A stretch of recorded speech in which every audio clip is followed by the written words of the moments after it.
నటి పూనం కౌర్ సోషల్ మీడియాలో ఏ ట్వీట్ చేసినా క్షణాల్లో వైరల్ అవుతోంది. తాజాగా పూనం దర్శకుడు త్రివిక్రమ్ శ్రీనివాస్పై మరోసారి సంచలన వ్యాఖ్యలు చేసింది. ఇప్పటికే చాలాసార్లు సోషల్ మీడియాలో త్రివిక్రమ్పై విరుచుకుపడిన పూనం తాజాగా మరోసారి తీవ్ర స్థాయిలో కామెంట్స్ చేసింది. ఈ మధ్య తెలుగు యూట్యూబర్ ప్రణీత్ హనుమంతు తండ్రి కుమార్తెల బంధంపై చేసిన కామెంట్స్ తీవ్రంగా చర్చకు దారితీశాయి. ఈ వ్యాఖ్యలపై తెలంగాణ పోలీసులు అతన్ని అరెస్ట్ చేశారు కూడా. అయితే ఈ చిన్నపిల్లలతో పాటు ఆడపిల్లలపై ఇలాంటి వ్యాఖ్యలు కొత్తేమీ కాదని, ఇంతకు ముందు కూడా తెలుగు హీరోలు కూడా ఇలాంటివి చేశారని సోషల్ మీడియాలో పెద్ద ఎత్తున చర్చ నడుస్తోంది. అయితే ఇందులో త్రివిక్రమ్ దర్శకత్వంలో వచ్చిన జల్సా సినిమా ప్రస్తావన వచ్చింది. జల్సా సినిమాలో పవన్ కళ్యాణ్ బ్రహ్మానందంతో ఒక డైలాగ్ చెప్తారు. ఈ డైలాగ్పై పూనం ఎక్స్లో స్పందిస్తూ త్రివిక్రమ్ నుంచి ఇంతకన్నా మంచి డైలాగ్స్ ఆశించడం తప్పే అవుతుందని తెలిపింది.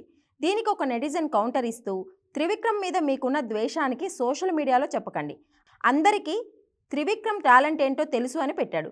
ఈ కామెంట్కు గట్టి కౌంటర్ ఇచ్చింది పూనం కౌర్. త్రివిక్రమ్ ఎలాంటివాడో, ఆయన చెడు స్వభావం ఏంటో నాకు తెలుసు. మగవారి ఇగో కోసం ఆయన సపోర్ట్ చేస్తారని కూడా తెలుసు. నీవు నీ అనుభవంతో మాట్లాడుతుంటే నేను నా అనుభవంతో మాట్లాడుతున్నాను. ఇతరుల జీవితాలను త్రివిక్రమ్ నాశనం చేస్తారు. ఒకసారి త్రివిక్రమ్ దగ్గరికి వెళ్ళి తనకు ఆయన ఏం చేశాడో, వేరే వాళ్ళ చేత ఏం చేయించాడో ఆయన్నే అడగండి ఫైర్ అయింది. గతంలో చాలాసార్లు త్రివిక్రమ్ విషయంలో పరోక్షంగా ప్రత్యక్షంగా టార్గెట్ చేస్తూ పూనం కామెంట్స్ చేసిన విషయం తెలిసిందే.